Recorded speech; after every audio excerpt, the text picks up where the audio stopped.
Welcome to Prime Suspects. Alongside Adam Bjorn and Prime Sports co-founder Joe Brennan Jr., I'm your host, Matt Landis.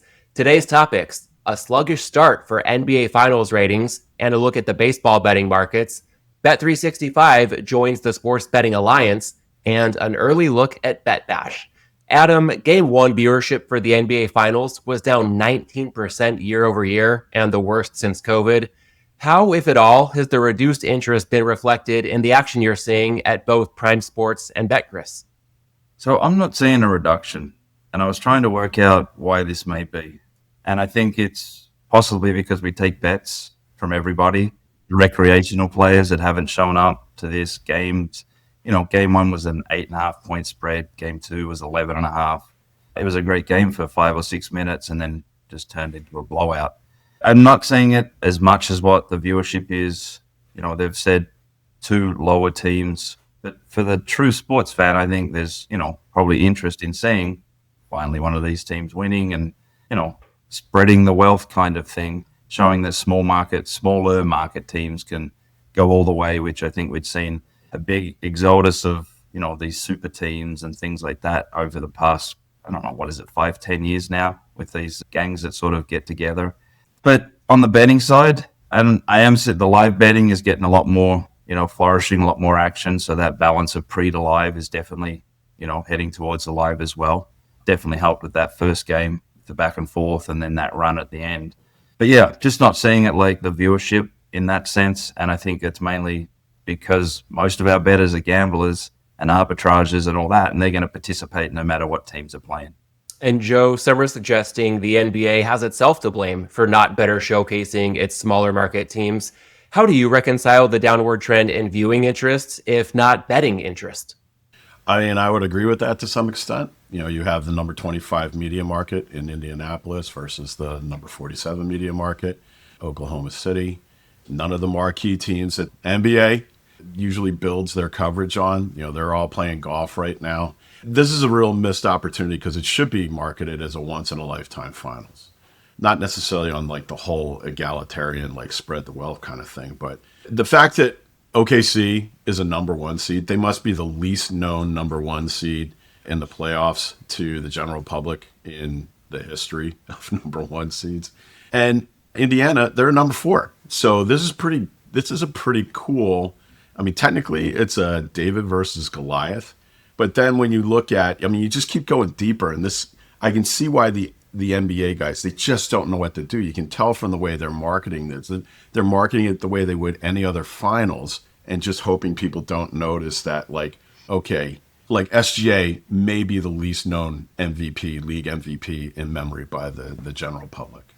And when you look at, Tyrese Halliburton on Indiana, again, not a big name for anybody but serious hoops fans. So this is very much, I think, to Adam's point, if you're a bettor, if you're a serious hoops fan, something like a serious sports fan, this is a great event to be betting on, to be watching. Unfortunately, I think you see in the numbers, at least in the TV numbers, most people are not serious sports fans. But I also think to some extent, the game is to blame as well. The NBA's game now, it's not as dramatic or as conveniently staged as, say, NFL football is on TV. It's just back and forth, back and forth. There's not a lot of variety in the game, especially now. Okay. The common joke is that you only have to tune into the last 2 minutes of any given game for it to really matter. You see everything you need to see.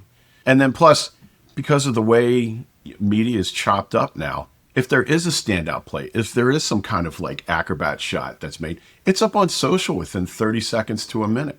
So you can follow the whole game without actually watching it. You can just be sitting there on Twitter or on TikTok or on whatever, and you're going to see all the key moments anyway, which seems to be a perfect fit for late millennials and Gen Z, their media consumption. So I think there's not one thing. I don't think it's just a small market. Cities are to blame, or the fairly anonymous great players that are to blame, or the NBA just not being able to adjust on the fly on how to really market this game well.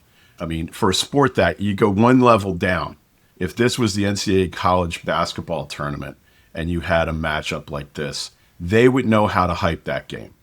The country would love that game. Nobody cares about this one right now in the general sports betting public as a result. And let's make a quick pivot from the hardwood to the diamond. Adam, you've been doing Twitter live streams covering MLB games.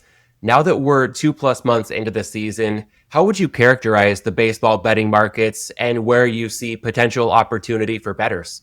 Potential opportunities is to tune in every day. Just Oh, God. Shameless fucking plug there. Oh, my God.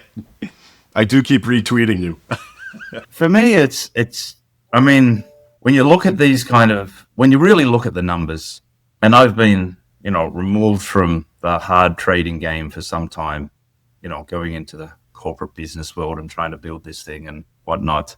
But it's actually quite interesting and in-depth if you get to really dive into seeing what teams are really bet. Like the Rockies, worst team in baseball, just constantly bet by some of the sharpest minds in betting. And one of my favorites from 20 years ago was always a +1.5 plus money, especially on an away team that's going to get the full 9 bats and things like that.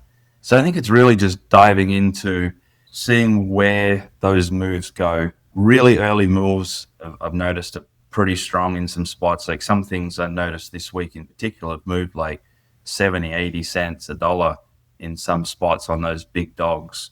I am seeing a lot of the sharp money is on the big dogs as well, and some of those +1.5 plus money in certain spots. But it's really just, as a bettor, I really dislike baseball because it's such a grind and you got to be in, day out, whatnot.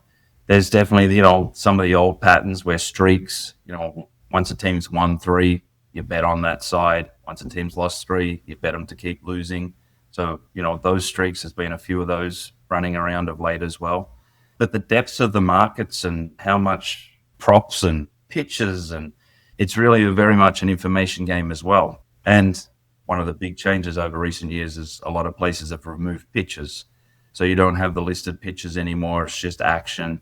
So I've definitely seen some run on those numbers. You get that information early on a pitcher change and things like that can dramatically change the markets, and you're not getting tacked on to, well, there's a pitching change, so you get the new price kind of thing. So like anything, if you have the stomach for baseball and you want to really dive into it, I think the bookmakers are soft in a sport like this. Yes, it's probably one of the most numbers-driven game that's basing everything off data, and all the data sort of comes together in baseball to be able to get somewhat of an efficient number. But it's a grind, and I just know that there's going to be a lot of, soft spots in, especially sort of I think these months, everyone really dives in April, looks at it hard. May, June, they kind of go to sleep on the bookmaker side, maybe the better side a bit. Then you have All-Star break, and then you kind of get into August, which, the bookies generally struggle and lose in August because there's the information the team's giving up, all those kind of things. So as I said, if you have the stomach and the grind for it, I think there's a lot of opportunities. There's so many markets to really sort of tackle that, especially based around the pitches, how long you expect them to go, who has the strong bullpens and things like that. From the sports betting markets to the Sports Betting Alliance and its latest edition, Bet365.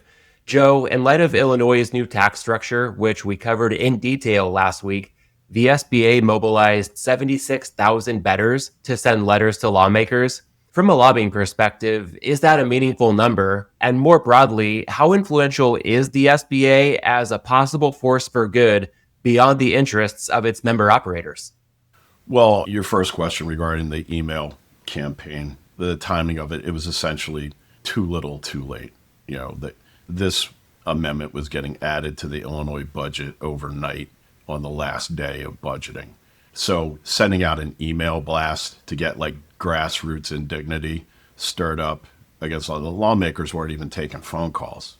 So it was, pissing in the wind doing that. And actually it looked like an incredibly feeble gesture. Regarding 365 joining the SBA, it's a little like, okay, well, closing the barn door now that the horse is out. You can say that there's quite a few things that have happened legislatively here in the United States for the industry over the course of the last 2 years that they're going to be the permanent problems that they're going to be fighting off. So if they joined it to be in a legal defense fund and legislative defense fund, well, good.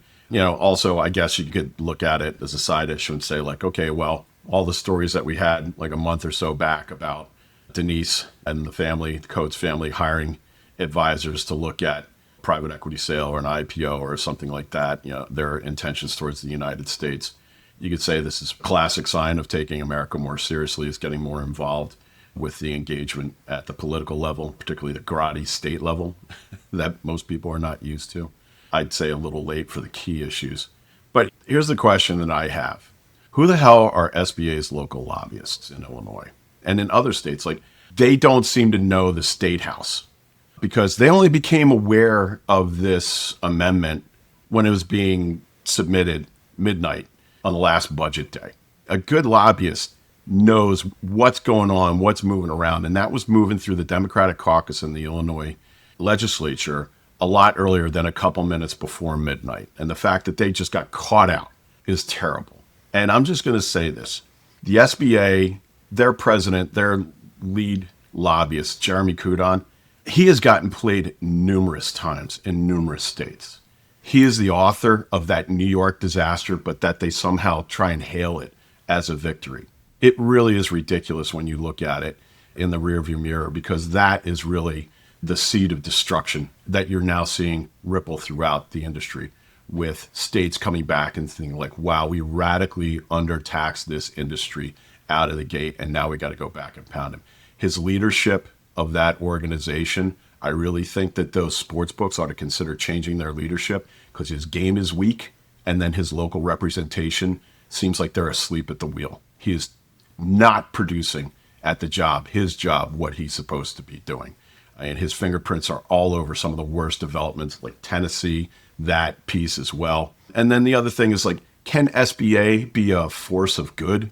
Remember, having all those frenemies in one group means that, they'll only lobby for the companies under the SBA brand. They're not looking to do anything broad. It's their kind of cynical lobbying that has gotten us to this state. Their cynical lobbying in New York, where they wanted to have the legislature put in conditions that would close the door behind them when they entered the state to competition, to more companies or smaller companies or local companies and all of that. So having all those guys in one car does not seem to really, it could be if they decided to. I mean, that's what we were in the early days in New Jersey and in Pennsylvania and places like that. It was the key to our success, not being selfish, saying, let's get everybody on board. Right now, I haven't seen anything from SBA, including from their on-the-ground lobbyists, that would indicate that they would do a good job representing this industry going forward, because they haven't, in my mind, in the past. And to the SBA, here you are, 1-800-JOE the lobbyist. Yeah, I'm sure after that little soliloquy, they're going to be ringing my phone off the hook, right? Well, to that end, Adam, let's see how much your answer to this question aligns with or deviates from Joe's most recent comments. The SBA was founded by 4 market-leading operators: DraftKings, FanDuel, MGM, and Fanatics. In some ways, they're the antithesis of Prime, but one of the SBA's objectives is to end the offshore illicit market for sports betting and create a consumer-protected online sports betting market in all 50 states. That seems to align with Prime's North Star. So is there a world in which it makes sense for Prime to join the SBA as a means to regulate the unregulated? Isn't there a famous quote, something about a club that wants me as I wouldn't want to be a part of, or something like that? As Groucho Marx, I'd never be a member of a club that would have me as one of its members. There you go. I mean, despite the 76,000 emails, the shot across the bow was FanDuel adding a 50-cent transaction rate in Illinois. Sweeps don't offer that, don't do that. Offshore, don't do that. So if this is sort of how to get the public riled up about you're making us pay more to get a product that, we've wanted to become regulated instead of unregulated, FanDuel, I think, have done the right thing in that sense of saying, look, our hands are tied. Here you go. We're going to start charging the customer. And the customer now has a decision. Do they want to play in the regulated versus the unregulated? And I was at a round table yesterday with the Arizona regulators, who I find, some of the most willing to learn participants in this industry that I've ever come across. I mean, all day yesterday it was help us, help you, help us, help you. And one of the things that I kept saying was, well, keep the taxes where they are. Don't change them in the middle of the night kind of thing. But what I did notice there was it was lawyers and heads of compliance. There was really no one operational. So having these conversations with the regulators, I imagine, is sort of the same in these other states. Now, Joe's definitely moved me in the direction, and I did raise this yesterday, telling the regulators they're not the ones in my sights anymore. It's the legislators that give them the statutes and all these kind of things. But for me, and there was one time I was sort of going through my monologue of things, and I said, listen, as much as I'm here fighting for us, DraftKings, who were sitting across the table, hopefully benefit from that as well. So we're all in the same boat. And ultimately, it's the consumers that are going to get screwed at the end of the day with the legislators keep raising these taxes and putting these boundaries in place. As I said, it's SBA. We've got people on all sides of the counter. They're all running their own agenda. I mean, even, Spanky and Billy and that group there, Bettors Alliance or something like that. American Bettors Voice. There you go. They're pitching for the player. And then on the other side, you have the SBA's pitching for the operator. And that was the one thing I noticed in that room yesterday was there's literally less than a handful, I guess, that have probably lived on both sides of those counter and lived, 1 foot in each of those worlds. And I think getting groups together to understand what's the greater good and the betterment for everyone is ultimately the goal here. But the legislators and that, again, they're in their own little box. There's 50 little boxes that they're all fighting for. And now they've got, the federal with the prediction and all that stuff coming over their shoulder as well. So right now it's the Wild West and it's a big mess. And ultimately the winners in this, gray market, offshore, sweepstakes, predictions. And until the regulators and the operators and all this can get somewhat more aligned, they're the only winners in this game. Yeah, right now, lobbying in this country essentially amounts to either looking for market expansion, more states, Texas, California, things like that. iGaming, which keep banging your head against the wall, guys. That's great. And bitching and moaning to regulators and law enforcement about shutting down the unregulated, right? There's nothing really proactive about lobbying in any other facet. There is not, at least from what I've seen. Granted, I don't think that I have the God view on everything, even if I do talk like I'm God. Okay. But frankly, it's a lazy strategy. They're every bit as lazy right now in their lobbying efforts as the lawmakers who are just sitting there with like 12 hours to go in budget year. And they're like, we need to make up $100 million. What do we do? Oh, why don't we tax the sports books like another 5%? That's a great idea. Get the calculator out. That'll get us where we need to go. All right, tack that on. Okay, it's given probably in some venues as much thought as that. Well, with the lobbying effort, they're just nothing but reactive. It's just nothing but like, what are they sitting around and doing with the monthly retainer check that they do? Like the fact that, these guys should be in every state where it's legal. And they ought to be proactively educating, massaging those lawmakers. Okay? There's got to be a little bit of give and there's a little bit of take with what they're doing. Otherwise, you wind up with all take, which is what happened in Illinois last week.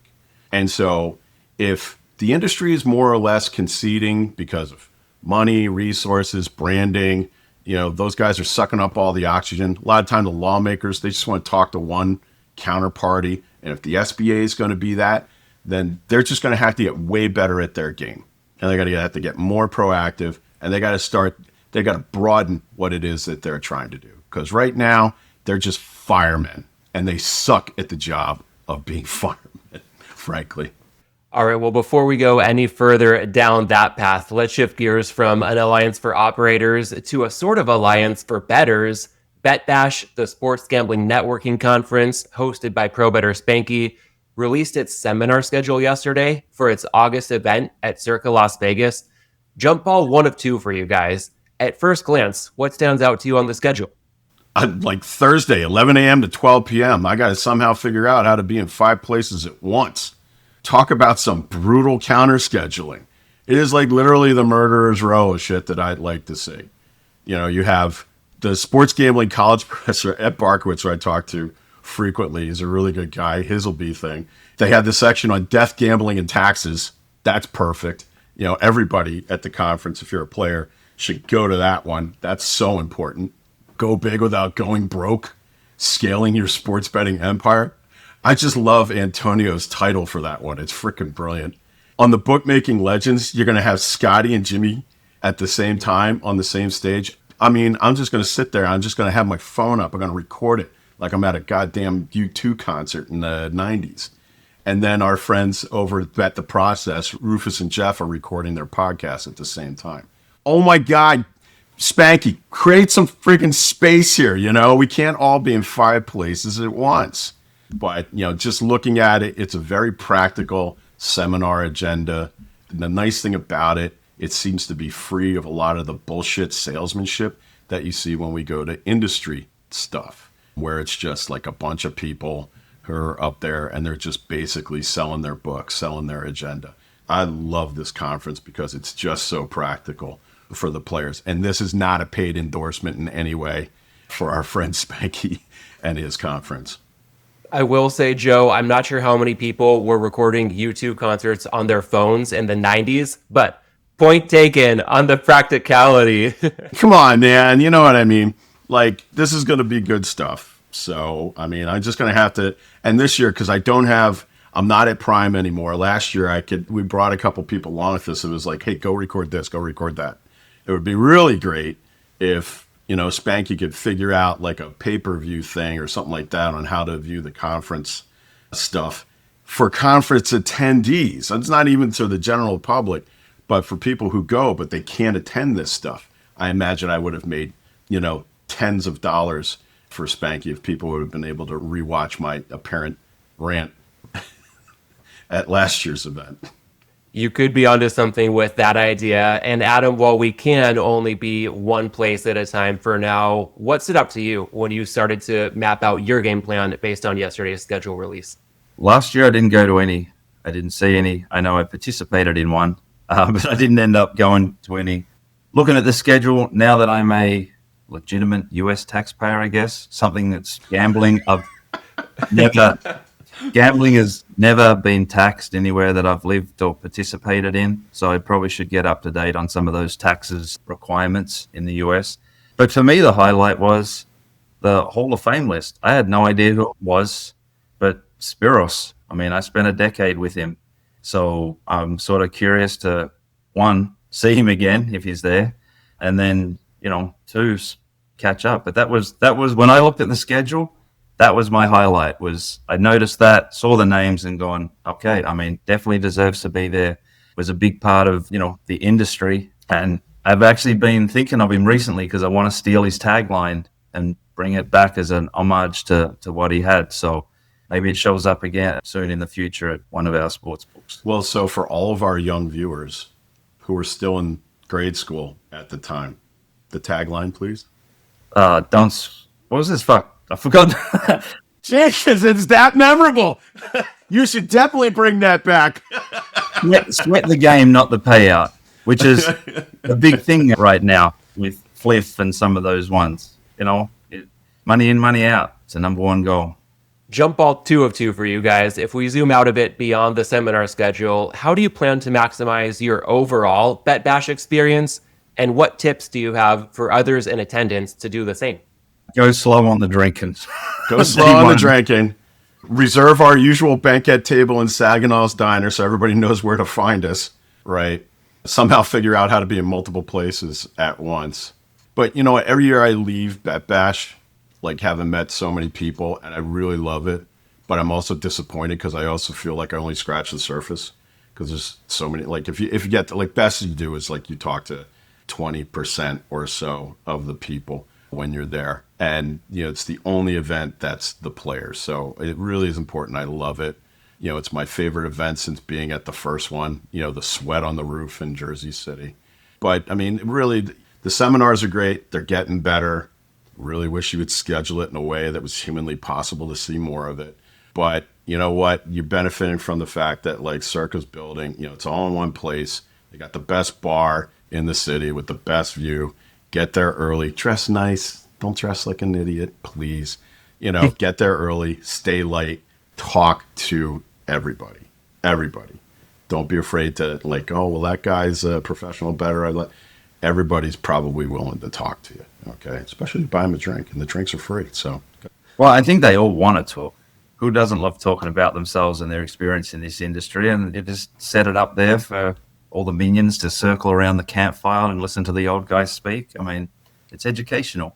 oh yeah, I mean that's the great thing. It's like you can sit there and you'll have a Rufus and a Roxy and and these guys, and yeah, I mean the fact that you can gravitate to these guys and it's like little mini TED Talks from all these brilliant people from the industry on the buy side of the industry is spectacular. Plenty to look forward to, and to the audience, however you plan to enjoy BETBash, if you plan to enjoy BETBash, we hope you've enjoyed this week's episode of Prime Suspects. Thanks as always for tuning in, and we'll catch you next week. Thanks for listening to this week's episode of Prime Suspects. Register for Prime Sports at primesports.com and download the Prime Sports app. You can follow us on Twitter at PrimeSuspects_, at Joe Brennan Jr., and at Adam Bjorn 2. You must be 21 or over to play on Prime Sports. Always bet responsibly and within your limits. If you or someone you know has a gambling problem, call 1-800-GAMBLER.